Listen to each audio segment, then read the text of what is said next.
Welcome to Positive Philter with your host, Philip Wilkerson, a podcast that focuses on friends, family, health, and career, with a little self-help along the way. Please join me in this journey for self-improvement, and I hope what I have to share will make you a better person, thus making the world a better place. I hope you enjoy the show. I hope you enjoy the show.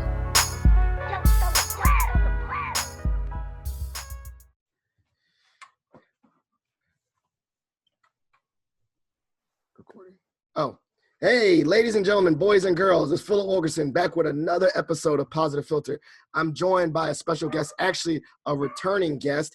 I'm joined by my good brother president, Chris Jones. Now, if you listened earlier, Chris, and Shannon were on an episode about, just leadership and all those different things. But I wanted to kind of have a part two or separate spinoff, because I wanted to talk to the good brother president about his experiences being a leader, specifically of a service organization such as our chapter of Alpha Phi Alpha. But for the listeners that don't listen to my show out there, I'm gonna show a little shade. Please reintroduce yourself to the listeners. Gladly, and thanks for having me on again, Brother Wilkinson. It's always a pleasure. As you said, my name is Chris Jones. I am the current chapter president for the Theta Rho Lambda chapter, Alpha Phi Alpha Fraternity Incorporated, seating in Arlington County in the city of Alexandria. A little bit about myself. I'm originally from Florida. I've been in the DC area now about 8-9 years. I work in the transit industry as an engineer. Some of my good pastimes right now in Ronaville Yes, is Netflix and tennis. So there you go. And you can still play. You still can play tennis because you're 6 feet apart. Oh yeah, you definitely got some. You got some good social. Are you actually going to the real courts and playing real tennis? Oh yeah, for sure. Yeah. Yes, for distance. You wear a mask? Yeah. No, man, I'll pass out trying to wear a mask. That's what I'm about to say. Okay. Yeah. So as you said, you have we didn't touch upon it, but you've had quite some time to DMV. But coming from, let's start from your journey going from Alpha to being a president, right? You joined this organization with the mindset of being a leader, but now you didn't just become, a member, you became the president of a chapter. So take us through your journey into the house. Yeah, so I was initiated in spring 14 through Theta Rho Lambda TRL with the idea of being a leader amongst leaders. It wasn't coming in to be a follower. It was an organization full of leaders where we come to do a lot of good stuff. My journey when I first crossed wasn't, aspiring to be a chapter president. Yeah. It was aspiring to be amongst other people who want to do good things for their community and stuff, like things of that nature. So that was the whole premise. To also seek motivation, because sometimes in this realm of doing community service, you find yourself worn out. You find yourself adjusting your pie to give up certain things and whatnot. And so being amongst people like that, it's a great opportunity to find new motivation or find new ways to balance, new ways to give to the community and also give to yourself without having to feel bad to not, always being a philanthropist or anything like that. But my journey to chapter president, I'm not even quite sure how to even describe it. It just kind of happened. I think in this type of situation, you may come out of the gates wanting to be a chapter president, or you may just find yourself, and that's kind of what I did, find yourself also with the spark and the initiative to want to be a chapter president. You're like, you know what, I think I want to do this. I think I have some great ideas. I think I have a means and method of leading and creating new initiatives and motivating brothers to be a part of it. And that's kind of where I ended up, after being dean for 4 years, which I think is a great position to be in. You really get to understand the helm of the fraternity and how to bring in brothers, what it takes to make a good brother, and what the fraternity needs as far as good brothers go. So with that being said, the next step, is something along the lines of VP or chapter president. I'm fortunate to serve as you guys' current chapter president. So that's kind of how my journey came about. I think maybe, maybe in regards to motivation to be president, it was your most recent line. There's certain special people around that line. You know, There are some special people that inspired you. Me being one of them. special has a lot of different meanings, but yeah, there were some special people on that line. But No, but honestly, you're right. That line was really inspiring. That your line definitely was hardworking. They did stuff that's never been done before as far as initiatives of the chapter.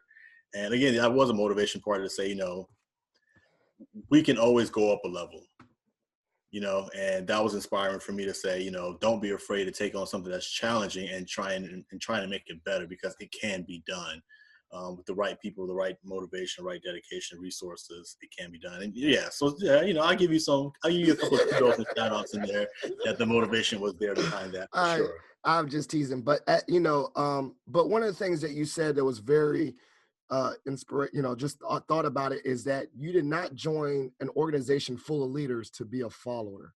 And that kind of sparked, because I do remember particularly, I remember you pulled us aside one time. It was after a chapter meeting, and you said, listen here, guys, I did not bring you guys in to just be sideliners. I want you guys, and you pointed at us, I want you to have a role. I want you to have a role. Do something. I was like, Jesus, all right. Okay, Chris, all right. Like, are we in trouble? Like, dang, are we still online? But I always found that very remarkable, that there's so easily an opportunity to join something and say, okay, I'm in, I did it. Okay, I'm done. I did it. I'm in. But I definitely like to hear your insight on, I'm in, but that's just, that's the tip of the iceberg. The work is now started. Think about that mindset. Explain that mindset for you when you came. Outside of Alpha, I think it was around the age of 28, I realized that I was coasting a lot. Like, I was doing things. Like, I graduated college. Great. I got a job. Congratulations. I got an apartment. Congratulations. I go to work every day. Congratulations. I was following the 12-step plan, if you will, but I wanted to do more than a 12. I wanted to break out, break up, and just explode, right? And I realized that I had to do more than just the step 1, 2, 3, 4. I had to take leaps and bounds. I think that's what Alpha it needs as well. You have to constantly say, okay, what's next? How do I improve this? How do I improve others and things of that nature? And so coming in Alpha, I knew that I would be amongst people like that, and I had to keep that same mentality in order to keep up. And that's what I like to preach to others. Like, getting into Alpha, we say this all the time, man. And I think we also need to do a better job of constantly displaying it, is that that's just the beginning, and we have to constantly, let brothers know, great, you are now just through the front door. It's like getting accepted to college. Everyone you cheer, right? Yeah, I got into Harvard, I got into this technical school or whatever. Great.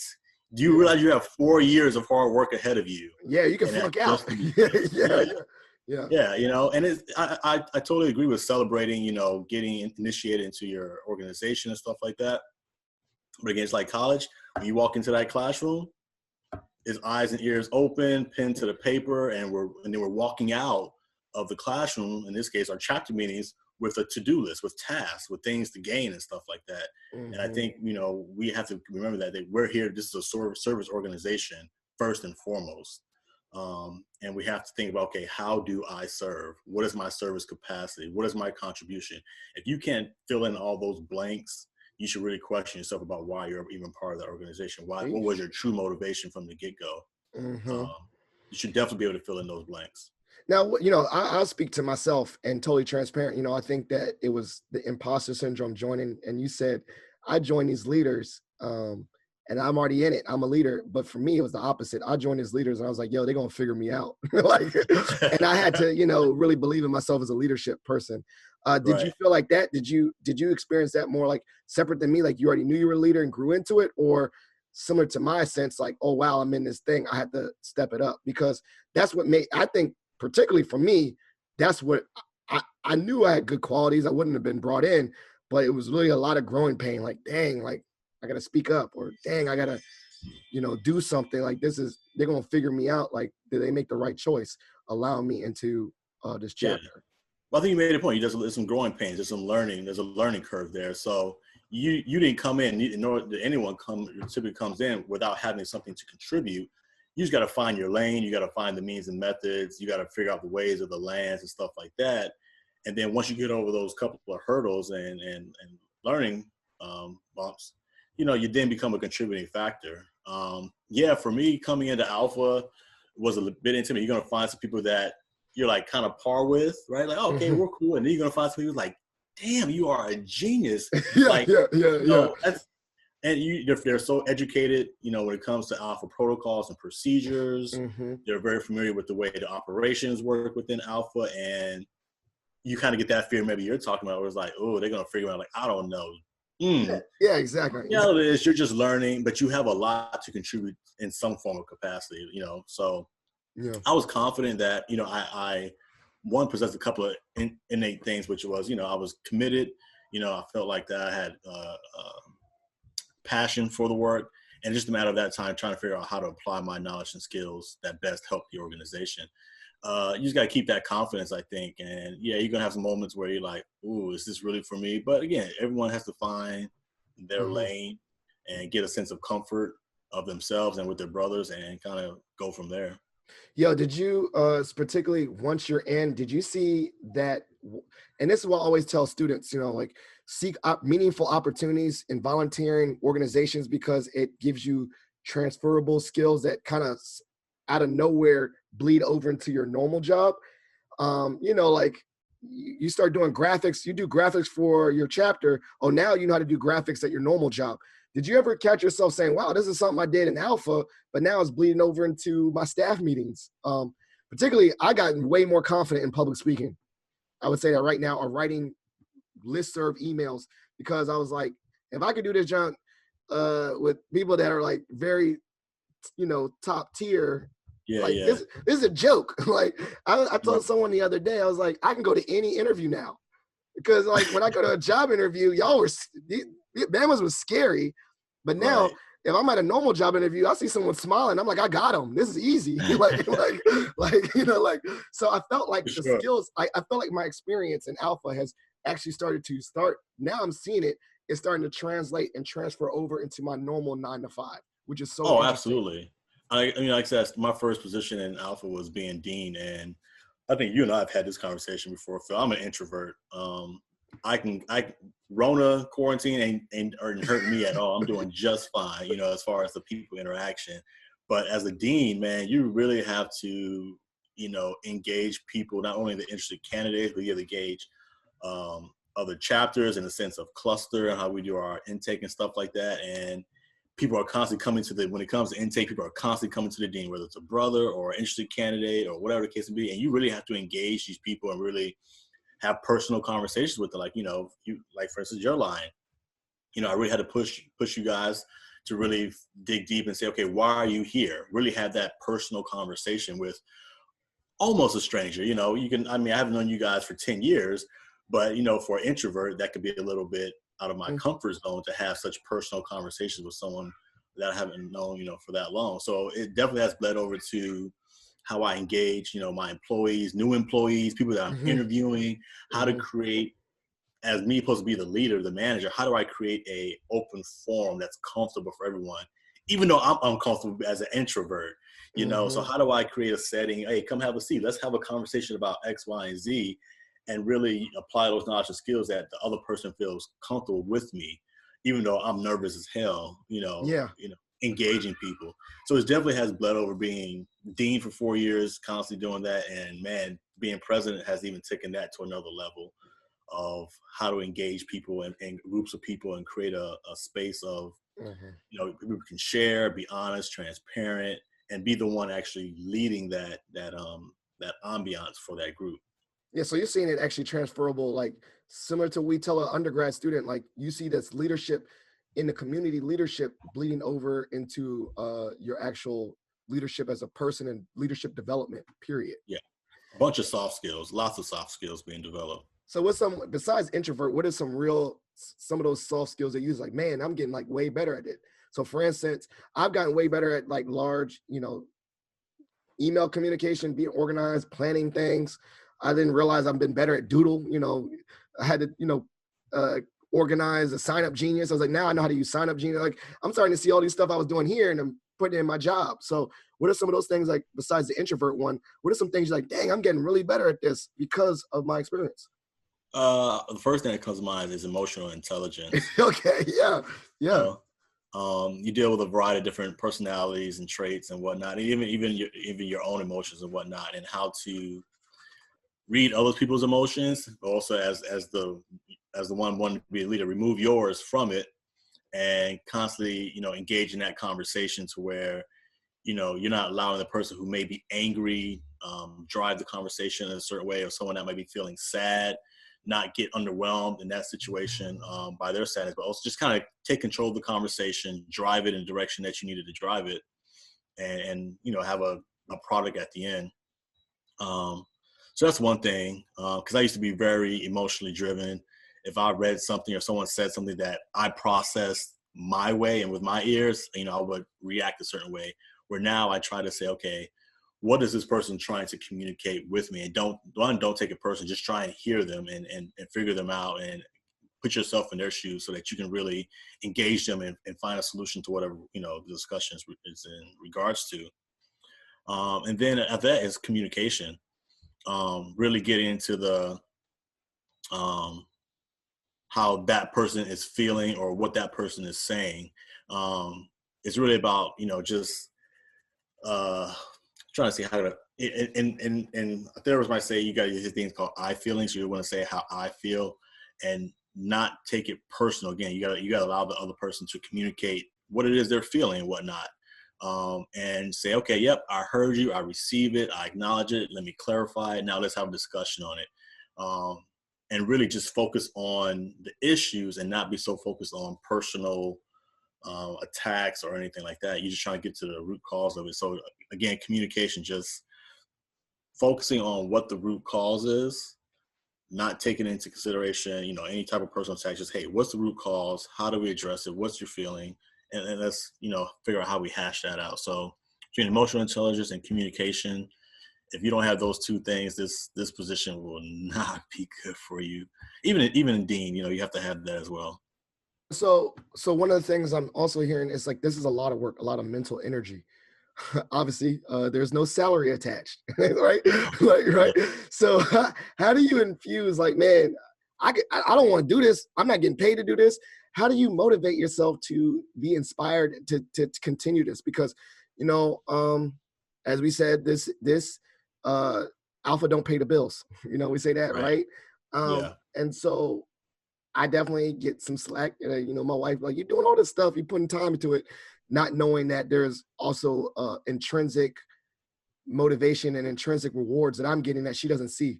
And she won't see it because it's for me. Alpha is for me as well. You know what I'm saying?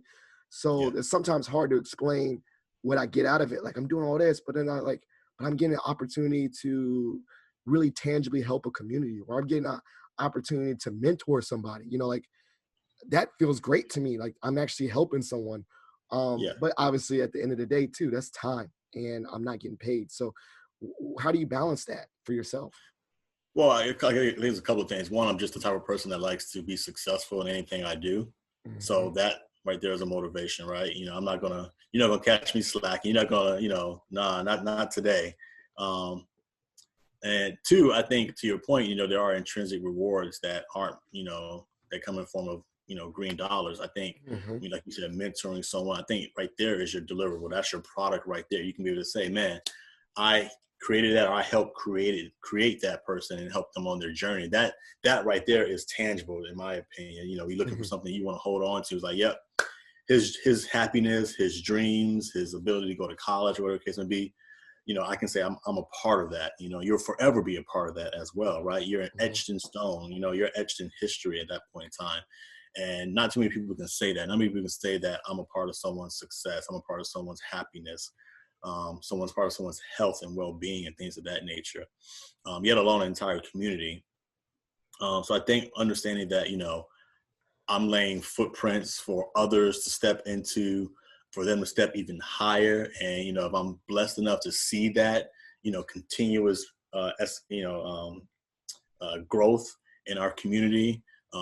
Man, I mean, I'll be so fortunate to sit back and say, yeah, I was an infinitesimal part of that contribution. So that's kind of where my motivation comes. It comes from just knowing that I helped someone else. And I guess also because of the way I was brought up, how I was raised, it would have been ideal and fantastic if I had other people like myself around in my community, searching for people like myself to give a handout to, So I sympathize with those kids, these little Black and brown boys and girls that are out there who are looking for someone perhaps like you or myself or any one of your listeners to come and say, hey, what are you doing this afternoon? You want to come to the museum, or you want to come and do some science experiments with me? Or, have you ever been to the hiking over here where all the trails and all the trees and animals? I mean, those small little things makes a huge difference in someone's life, especially a young person.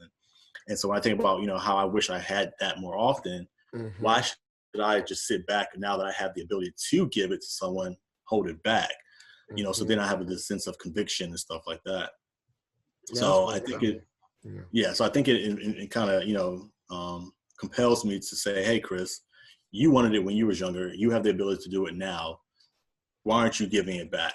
So it helps me. I sleep a lot better. I sleep with no problem at night. You say that right now. I lay my head down, I am knocked out. Because when I give it my all, and I know that I'm giving what I have back, and I'm not being selfish about it or anything like that. So the combination of those things, constantly motivates me just to do what I think is right. And yeah, don't get me wrong. Sometimes I'm tired. I wake up and I'm like, I'm not doing alpha for the next 2 to 3 days. Yeah, there you go. And that's okay. Because again, your pie is only so big. You can only do 99% of alpha so much before you have to flip it back. You got to go to work. You have family. You have yourself, things of that nature. So it's constantly a struggle to adjust the pie chart to what you're focusing on today or tomorrow or next week and things of that nature. But as far as the motivation goes, yeah, I just know that if I was that young boy, Black, brown boy, I would want someone like myself to reach out and give me a hand or some advice and some mentorship and make me feel good about who I am and what my future is going to look like. Can you give us one tangible example, like when you got that feeling, like just one real one, a service or a project or a student, like anything, like, yeah, man, I did it. There's so many. So, I mean, here's one. One. At the most, Ruby Tucker, we partnered up with Arlington Housing, AHOS, something like that. And we built a playground. It had a soccer thing. It had a basketball court. And it had a garden and things of that nature. And by the time we were done building it, kids were already out there playing. And that's, again, as a young kid myself, I wish I had more well-maintained playgrounds where I can go and exercise and be athletic and work on my, sports and engage with other community kids. And to see that happen instantaneously was like, this is all I came here for. I can sit back right here and just enjoy this view and be completely blissed knowing that I gave someone else an opportunity to do X. And there's just a dozen more, within alpha and outside alpha that I could go down. But it's those types of examples that you instantly get a sense of gratification on the hard work you just put in. I agree with you. And those are some things I hold on to. I save good emails. I save those things because I call them my fuel. It's my fuel to keep going. Now, obviously, I know there's a sense of altruism and just doing the good for the good of the world. But it's like, for me, I need that fuel and I use it. Like, dang, I don't really feel like doing this.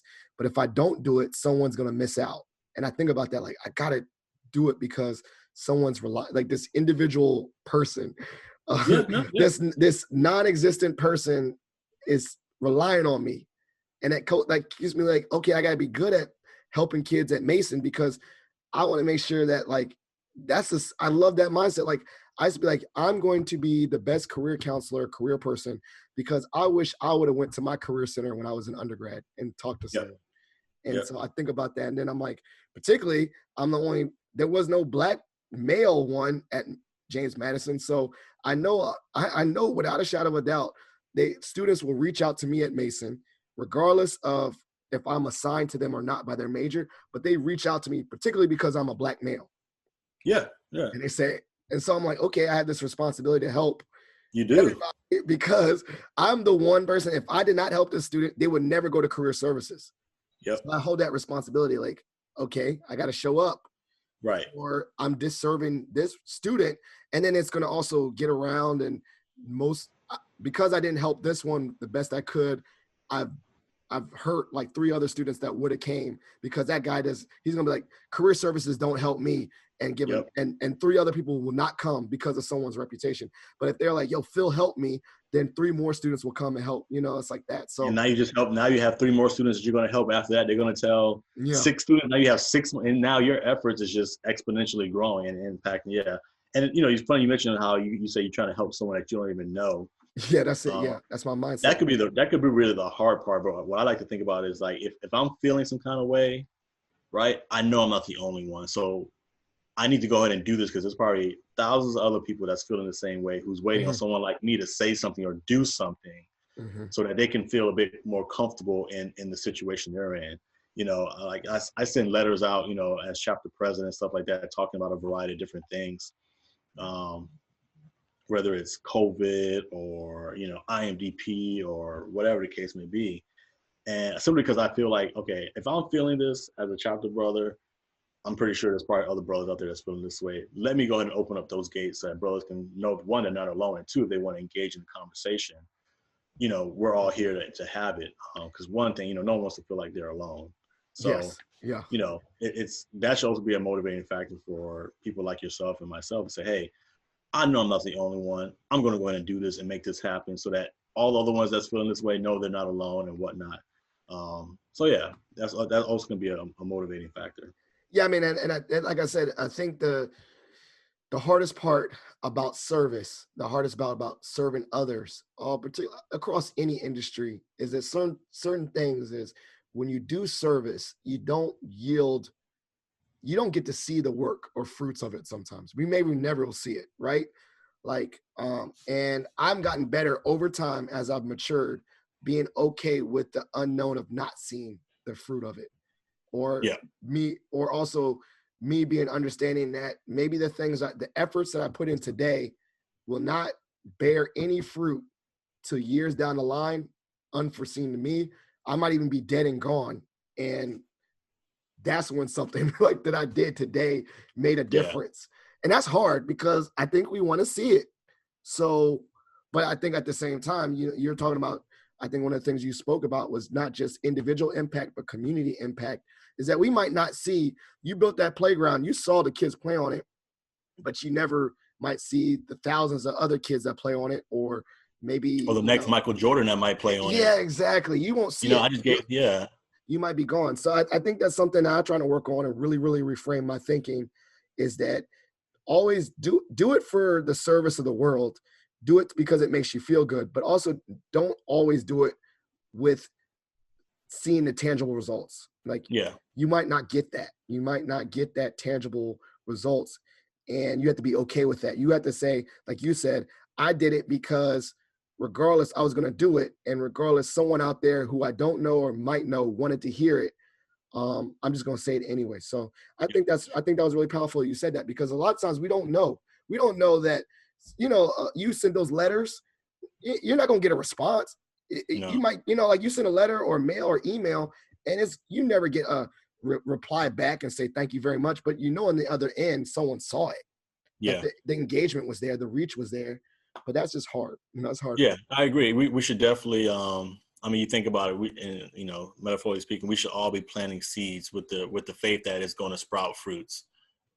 We may, like you said, we may not be here for it, but guarantee someone else is going to benefit you from planting that seed. And that's, for me, again, that's one of those things we have to use as our motivating factor, that, we're not going to bear the fruit, but someone else will.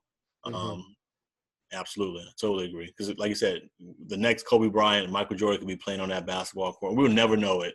No. Absolutely never know. But thank God we planted that seed, though. Yeah. Yeah.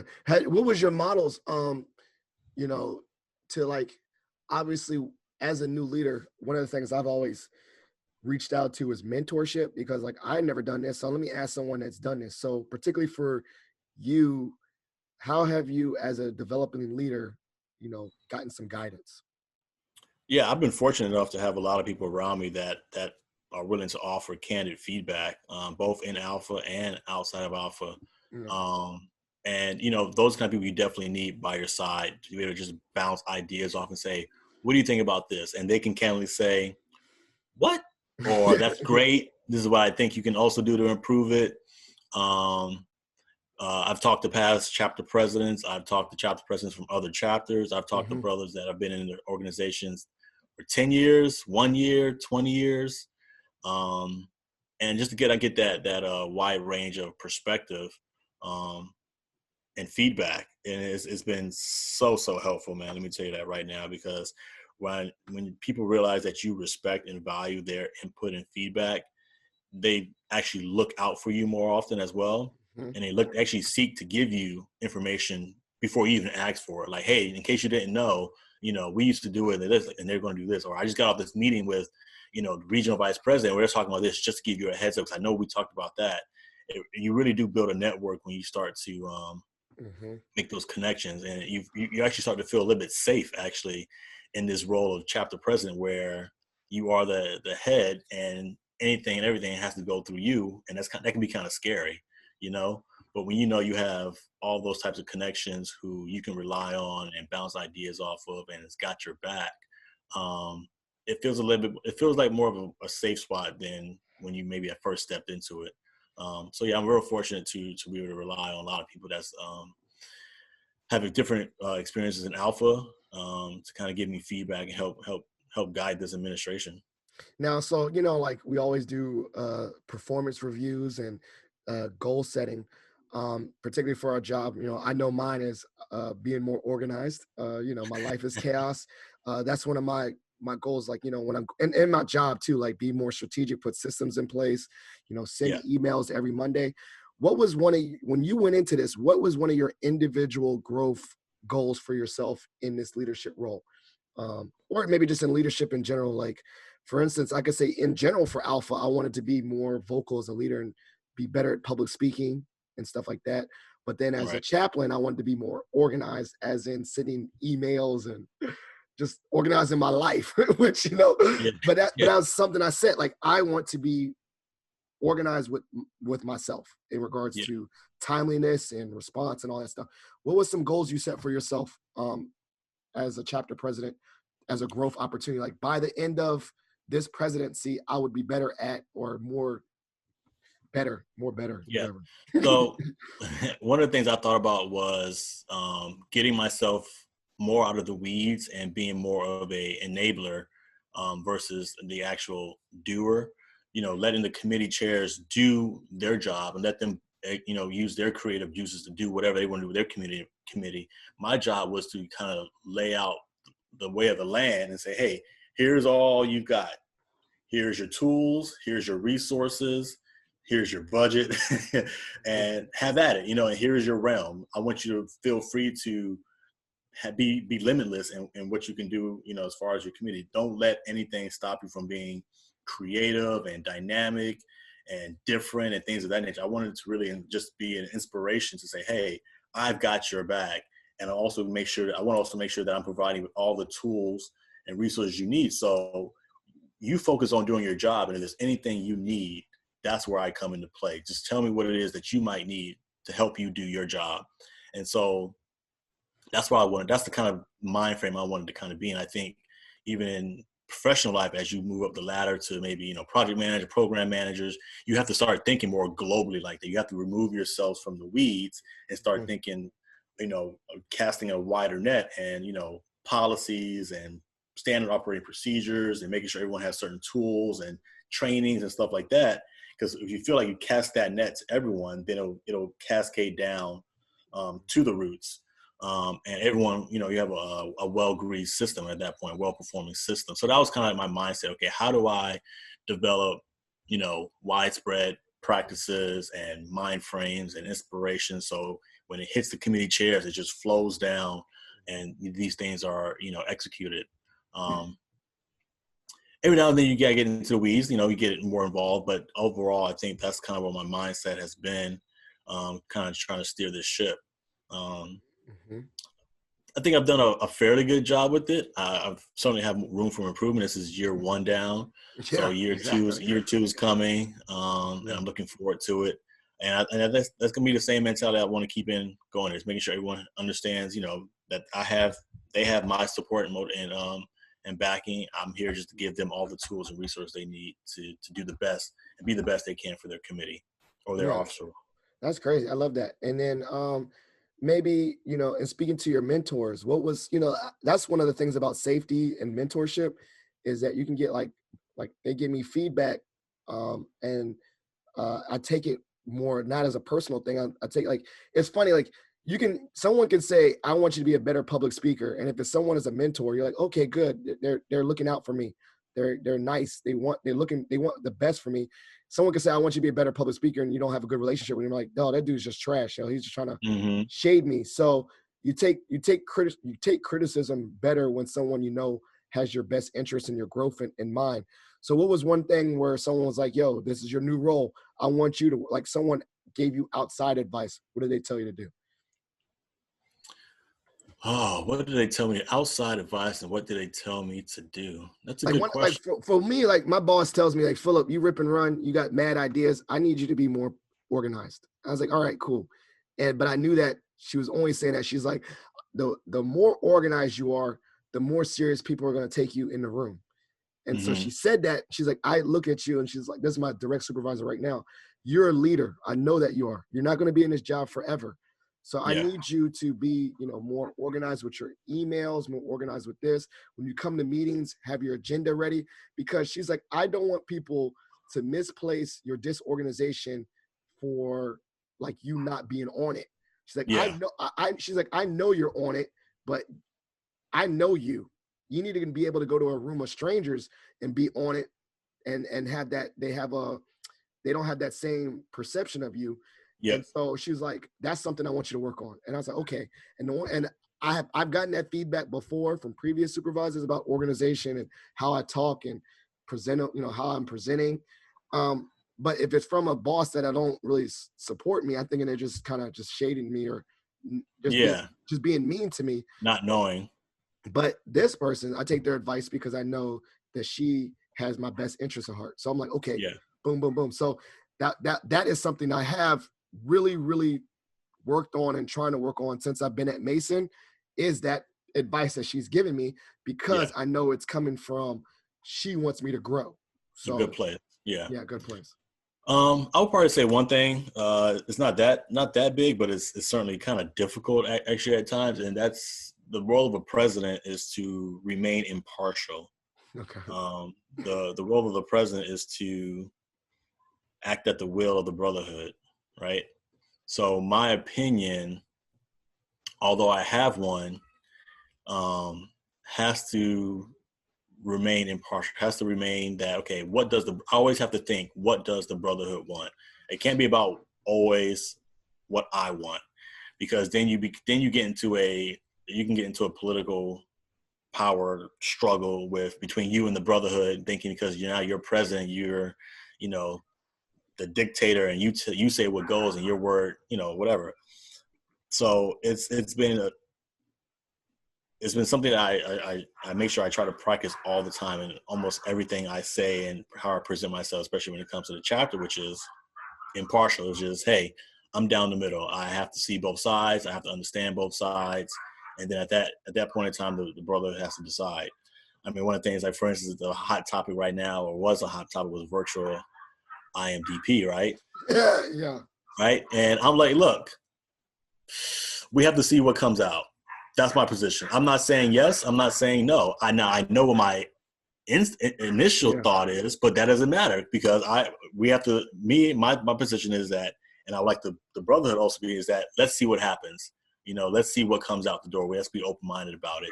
And so in those types of contentious conversations, brothers are gonna be like, what do you mean? Let's open my mind. The other one's like, yeah. So I'm getting it from both sides constantly. I'm getting it from the yayers, I'm getting it from the nayers, and vice versa. Mm-hmm. Yeah. But that's the role I have to serve in, to be able to tread that path, down the center, and make sure that the brothers have confidence in me that I'm not partial to one side or the other, but I'm partial to the will of the brotherhood. Yeah. And so sometimes I find myself having to No comment. That's what you just said. no No comments. comment, or, Yeah. give those political responses, and it's for Yeah. the sake of Yeah. balance.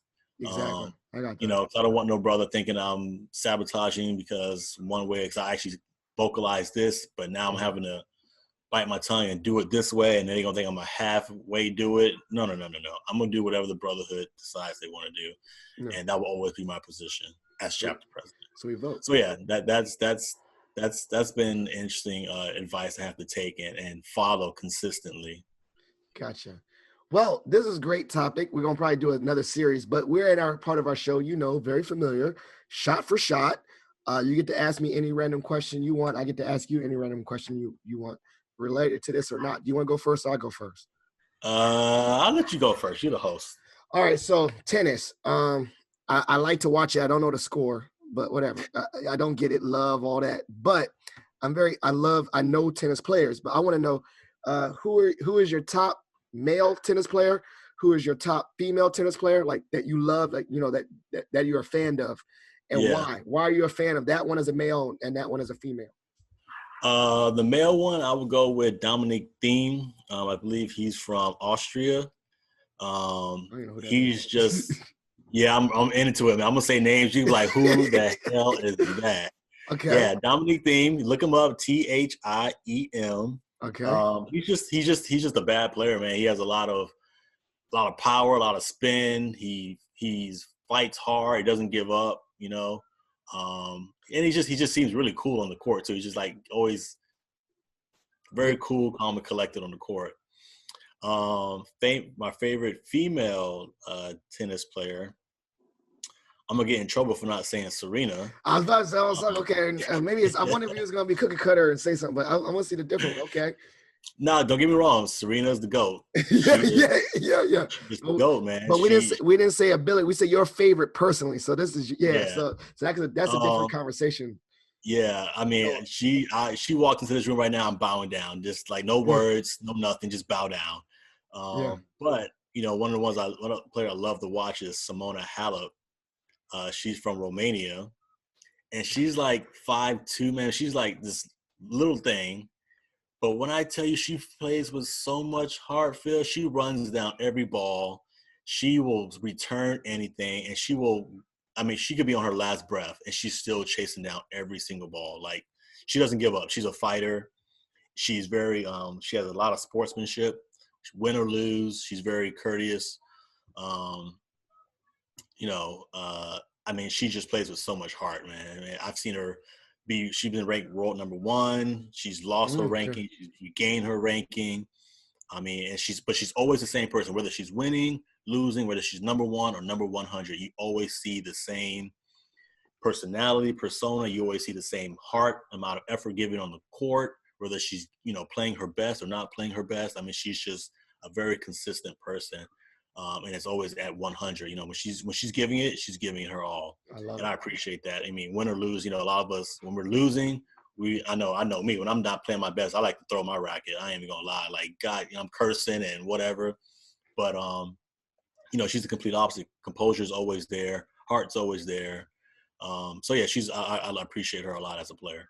Okay, I got 2 people to look up. Okay, I like it. I like watching tennis. I just don't know what the score is. So I'm about to learn that. All right, we'll pull it up next time. That'll be our next Netflix party. How about that? Okay, for sure. Yeah. All right. All right. My first thing is so Virginia. You're in Virginia, so hope I didn't give that away. I hope that's not a secret or anything. No. Like okay. Okay, just checking. I'm in the bunker in Virginia. So Virginia's, I think, is potentially entering phase 3, I think, starting later this week or something like that. So that means things are starting to open up even more. So let's just say the world goes back to complete normalcy tomorrow. What's the first 1, 2, or 3 things you want to do when the doors open up? All right. So actual physical things. Okay. Things that you can't do now. Things that Rona has prevented you from doing. What are the top 3 things you want to do as soon as if Rona was to disappear today? What are the top 3 things you want to do? So hopefully number 1 is get a haircut. No, that is good. Oh my goodness, there you go. Well done, Chris. You laid that one up for a while. Uh, uh, I want to go to a sporting event. I miss sports. So That's a good one. obviously Tennis? I've gotten more into, I mean, I've always liked NFL and pro, but just the community. I like going to actual college games too, like Mason basketball games. And Mm, that's more realistic than, it's easier to go to a college game. So I do miss basketball or anything in person. So I would love to go to some kind of sporting event in person, regardless, in the DMV, nice. something, DC Yeah. United, a Nationals baseball game, something, some kind of sport where I'm a spectator and I get to watch. I miss that. Yeah. Okay. Um, a normal restaurant, like Mm, a normal dining experience. I've done a lot of carry out and stuff. I still, even in these phases, I haven't eaten outside, but I want to just do a normal dinner with my wife in a normal restaurant, in a normal table, like a normal no person. mass. Yeah, like with normal drinks. So that would be number Yep. 2, a normal restaurant, a sporting event. Um, and then it's something for the boys. I mean, I ain't gonna lie, man. It's been really tough keeping my kids. My kids are high energy, high Mm-hmm. activity. I miss any of those play places, man. I haven't done any of those, like Chuck E. Cheese or Bumblebee or whatever them. Like, I need a place to take these kids to get these energy out, and I Yeah. can't. So like, the last one is not just for me; it's for everybody. I need to get these kids out this house at a play place, Bumblebee, whatever. So that'll be Right. number 3, is some place where the kids will be running around, because I know they miss it. They miss those, play. We've just been comfortable getting them on the playground, but Mm-hmm. just those. How is that going to be affected? Are Chuck E. Cheese going to go out of business or whatever? So it's crazy because Mm-hmm. those are my 3 places. No, those are good ones. I like those. Those are really good ones. And I number think I and number probably and number 10 is the haircut. I don't care, man. I'm letting it go. You know what I'm saying? not 10. It's like, yo, I got like other things. Oh man. Okay. Well, that hat's gonna be on there for a while. You're just gonna have to live. I'm just living in my truth right now, and my truth is There you go. There my you go. I truth ain't is mad at looking. you. My truth is Be looking. honest with My truth is looking homeless. All right, so this has been a great episode, and obviously we're gonna get on again and do another subject. But as I say, I always want to give my guests the platform, the voice. So this is the part of the show, as we know, shout outs and plugs. Shout out whoever you want to shout out and show love to, and then plugs where the listeners can find you or the chapter or whatever you want to plug. Who cares? So the stage is yours. Shout outs and plugs. Oh man. Shout out to Black Lives Matter. Okay. Shout out to Theta Rho Lambda for staying strong during COVID and supporting our first responders and COVID patients. Um, Shout out to our teachers who are still hopefully, who were able to still educate our kids while they were virtual. Shout out to our teachers again for we're now learning what they have to deal with on a daily basis. yeah. Seriously. Yeah, man. Yeah, just shout out to all those folks for helping us be alone together and be alone strong, and we'll make it through this for sure. And then plugs. Where can the listeners follow up with you or whatever you want them to follow up with? Oh, you can always come to thetarolambda.org to learn more about what we're doing as far as events goes. If you're interested in becoming a member, there's a tab there for you as well. If you wish to be a part of any of our public events, once that opens back up, hopefully later this year, you can always find it there. You want to donate to our education foundation, where we award scholarships every year to graduating high school seniors for our Black and brown boys and girls. You can donate there as well. thetarolambda.org. Come and see us. There you go. Perfectly. Well, thank you so much, Chris, for being on our show. Listeners, please share this episode with your family and friends. If you want to leave a voicemail for the show, it's 571-336-6560. That's 571-336-6560. Please share this episode with your family and friends. Get this out. Please follow up. Keep a lookout for what the Theta Rho Lambda is going to be doing. The premium chapter, as we say, in Northern Virginia, what we're doing in the area, and just keep on supporting us and staying safe and being well. All right, we're out.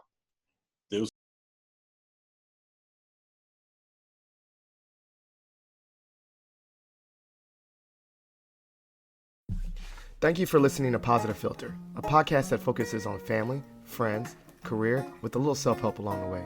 If you enjoyed this podcast, please share it with your family and friends, and like the Facebook page, Spreading Positivity Movement. Thanks for listening.